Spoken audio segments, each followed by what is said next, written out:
If you don't know me, my name is Larry Gregg. I had the privilege of writing a history of the campus called Forged in Gold, and one of the themes in that research that I discovered, and an unmistakable theme, was how strongly the students and faculty and former students and faculty supported America's foreign wars, notably World War I and World War II. And in the course of that research, I encountered this fellow, George Whiteman. Wasn't able to spend as much time researching his life as I wanted to, so this is a terrific opportunity for me to learn more about George Whiteman. And we're going to hear about him from a unique perspective.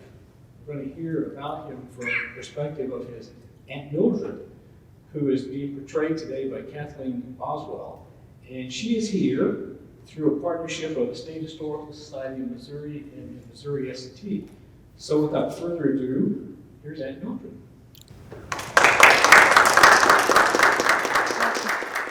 I'm kind of nervous about speaking in front of a group.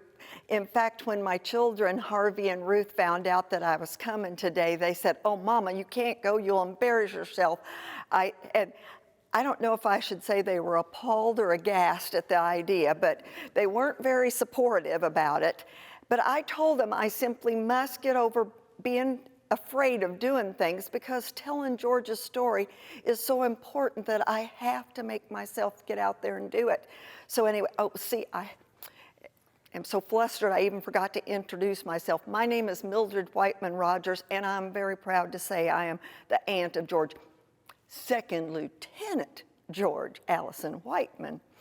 And it's hard to express what a wonderful young man he was.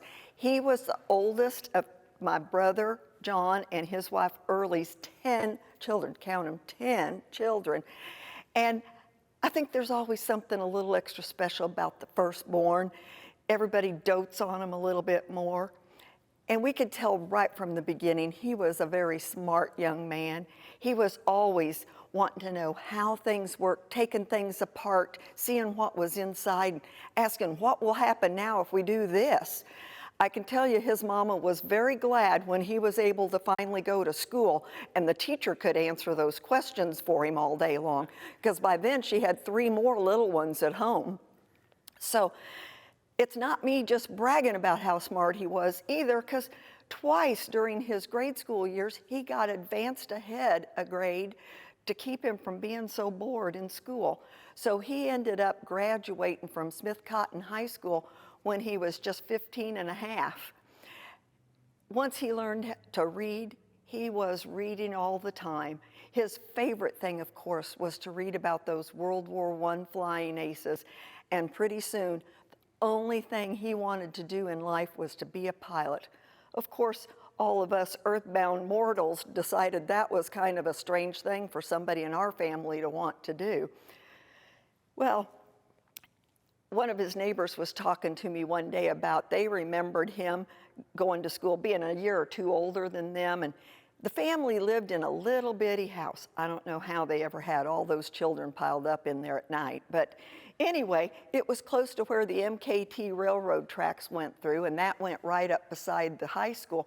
So he'd get on that railroad track, and that way he could walk to school reading his book while he was going. He didn't want to waste a minute. He was always wanting to learn something.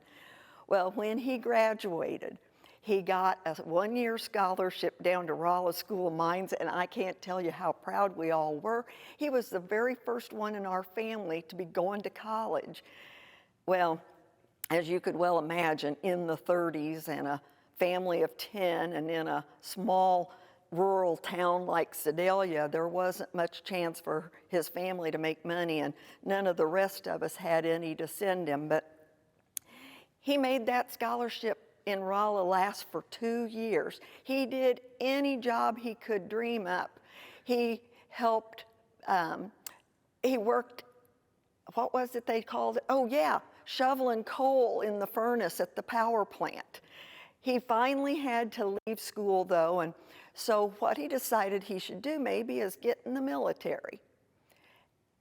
He went to the Army recruiter telling him he wanted to be in the Army Air Corps, and they told him he didn't weigh enough. Now, I may just be a silly old lady, but I would think you would want your pilots to be as lightweight as possible. So what the recruiter said is, maybe if you get into the actual Army and get 3 square meals a day, you'll put some meat back on your bones. After all, being a college student for 2 years, I'm sure he hadn't really eaten correctly over those 2 years, and so that helped. He got into the Army, and because of having those college credits, he went in as an officer. So he got the weight put on, and then they honorably discharged him out of the Army and went into the Army Air Corps as a 2nd lieutenant. So wasn't long after that, he got sent down to Texas to learn how to fly. And he had a picture taken of himself sitting in that cockpit looking forward, and he had the cute little leather hat on, and he sent that picture to his mama, and he signed it, "Lucky, lucky me." He was truly doing exactly what he'd wanted to do all of his life. We were so proud of him. And then we found out he was going to be sent to Hawaii. Can you imagine?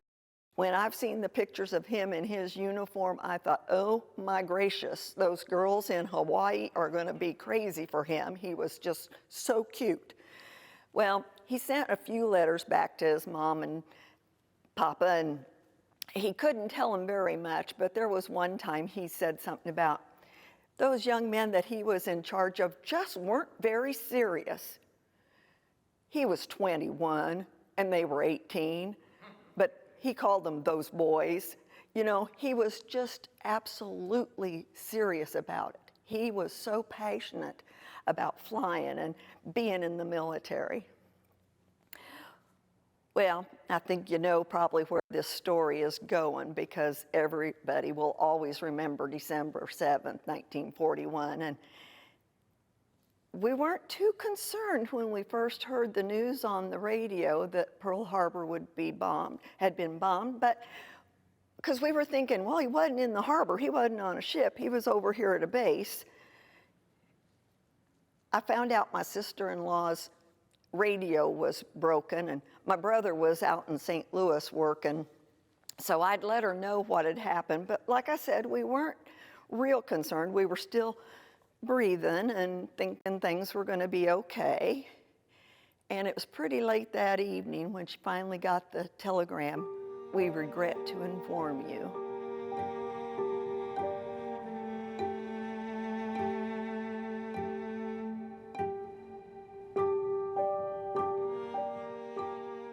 As soon as I found out that she'd got the telegram, I rushed right over there, and the reporter from the newspaper was already there and was asking her about what was going on with her and her family, and she had said she'd had to send another telegram on to St. Louis to let her husband know so that he could come home. And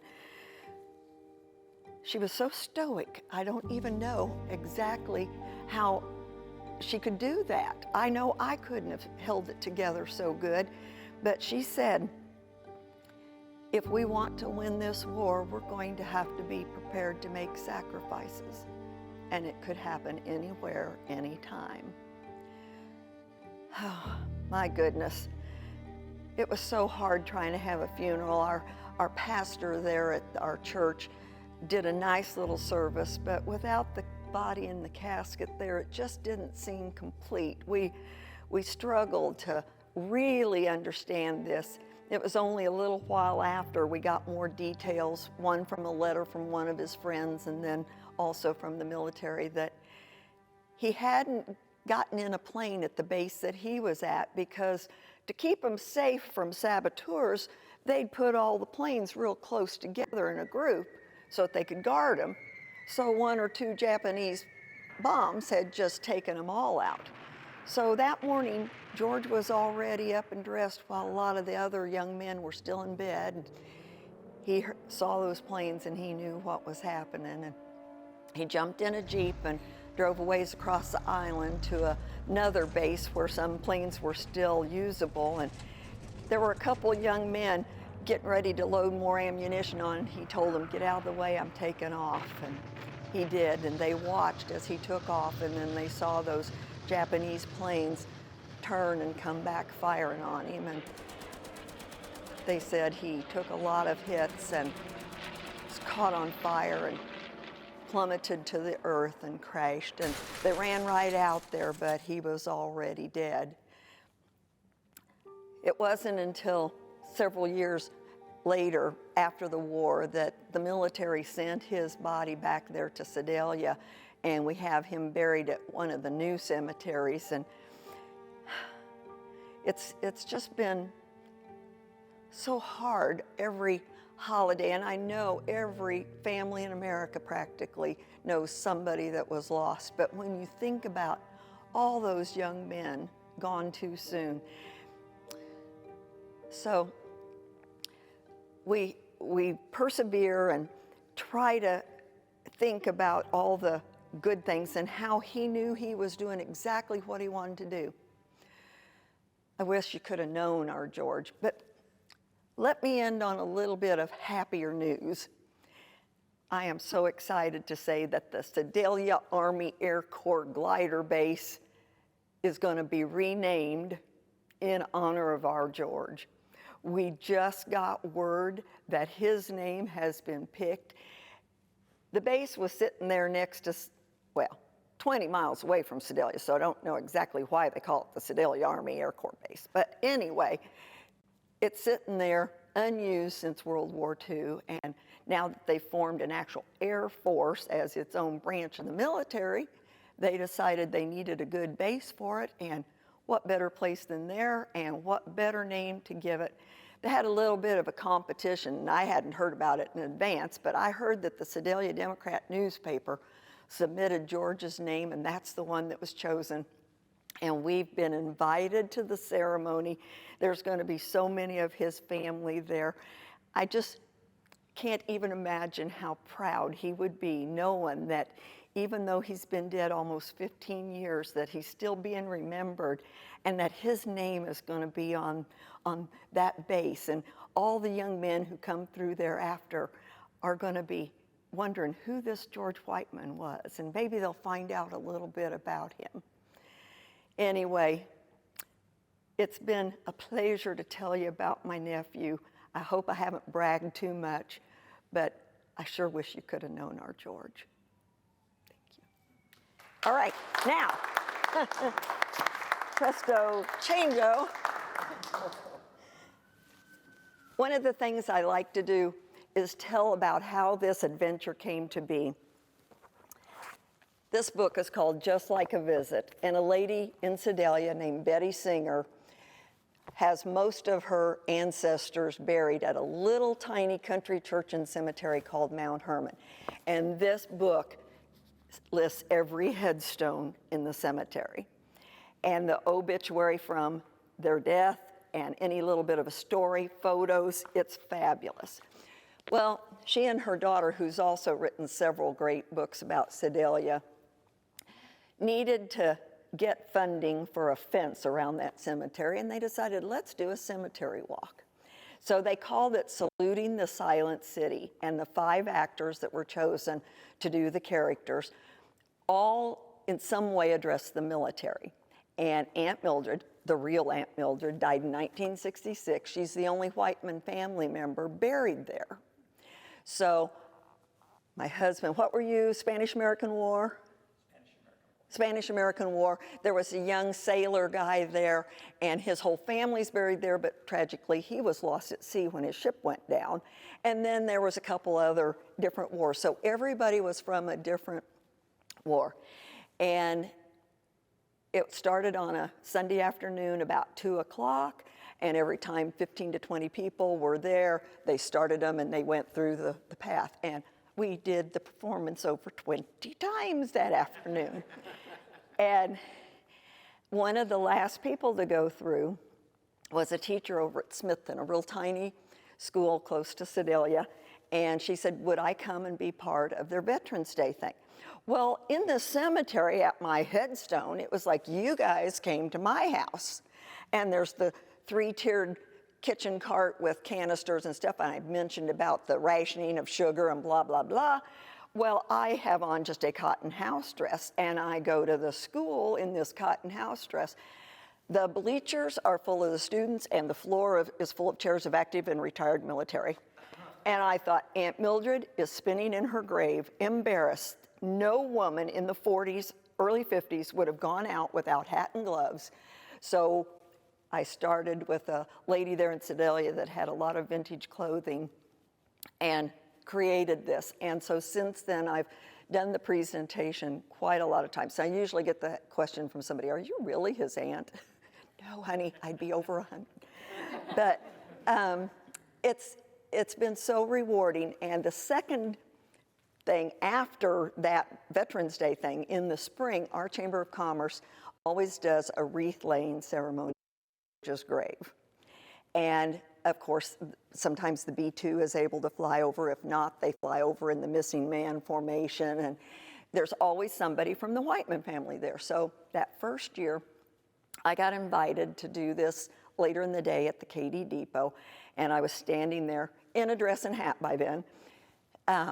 And just as it was about time to start, my boss leaned over and whispered, that family that just walked in is the Whiteman family, and the little old man is his brother, Gene. So that was in May, and Gene came up to me afterwards and shook my hand and thanked me for keeping his brother's memory alive. It still does it to me every 15 stinking years. Anyway, Gene died before the end of the summer. So I was so thankful to get one of his siblings' blessing on this. Gene did not have a lot of memories of his brother because of his brother leaving the house, 16 years old. He comes down here, and Gene was maybe 4 at the time. So it was always a strange feeling for him to have lost a brother he never knew. And George's gravesite is next to his brother who was killed in the Korean War. So the family had quite a military history. And when I was given the opportunity to do this through the Humanities Council, I was so pleased because I thought, you guys are a little farther away from Sedalia, so you're kind of halfway forgiven for not knowing his story, but I can bet you 85% of the people within a 60-mile radius of Whiteman Air Force Base don't know why. And I want to fix that. I've made that my goal to try to make sure people know and keep the memory of George Whiteman alive. Any questions real quick? I really rushed through it. But. So you have the article up on about him. Was the Sedalia Democrat a good source for you? Did you find out much about him from the Sedalia Democrat? Well, I mostly worked with the script they gave me, and when I did the performance there at the Smithton School, that gentleman walked up to me afterwards, and he's the one that told me about him reading while he walked on the railroad tracks. And little tidbits like that have just sort of kept coming in. Having gotten to meet the Whiteman, they would be Aunt Mildred's great nieces and nephews. And, they filled me in a little bit that Dad was kind of estranged from the family. He and his wife aren't buried. In fact, after George's death, nobody talked about the dad too much. So nobody knows. So, but we got to go to Hawaii, and through the great set of circumstances that worked out, a guy that was active or retired military, like the commander of Hickam Base, took us on the base, and George's name is on several plaques. They know exactly where he went down. There is a marker in the field, and the lady that's kind of in charge of that told me, every new commander, she comes in and says, that marker's staying. You're not paving around it, you're not doing that. Marker is staying right there. So he is really revered, and he is considered the first American pilot killed in World War II. So, other questions? If not, thank you. Thank you. I do have another one. Okay, this is a good source. He jumps in the Jeep and takes off. Do others do the same thing, or is he the only guy? I have never heard of anybody else that took off in a plane that morning. No. Because in the movie Yeah. they jump in the car, Yeah. and they head off to try and get to an airfield where they can get Yeah. a plane. I'm assuming it's based on. There's a little bit. I've put that together since hearing all the stuff in Hawaii about it. But yeah, that's a little poetic license. I also do the Laura Ingalls Wilder presentation, and everybody always goes, and about the TV show, did she really have a brother? Did they? I mean, no. And Mary never got her sight back, and Mary never married. And yeah, a lot of poetic license with some of the details. But I guess they figure, who's going to argue with us? There could have been somebody else that got in a Jeep that day, but I've never heard of it. Yes, sir. From your perspective, what was the most surprising thing or item that you uncovered in your research? The most surprising thing, honestly, I think it was after being in Hawaii and in a car going around some of the curves and stuff, thinking of that morning, how fast he must have been trying to drive and how treacherous the roads are now and how much more treacherous 75 years ago. It just boggles my mind that he was that determined. He had to know it was a suicide mission. He had to. You cannot have all these Japanese Zeros coming in and take off. You know, you can't. So that just gets to me every time I think about how determined he was to get to a plane. And we'll never know. As smart as he was, I should go over and say, I want to see his grades, shouldn't I? I should find out what kind of grades he got while he was here.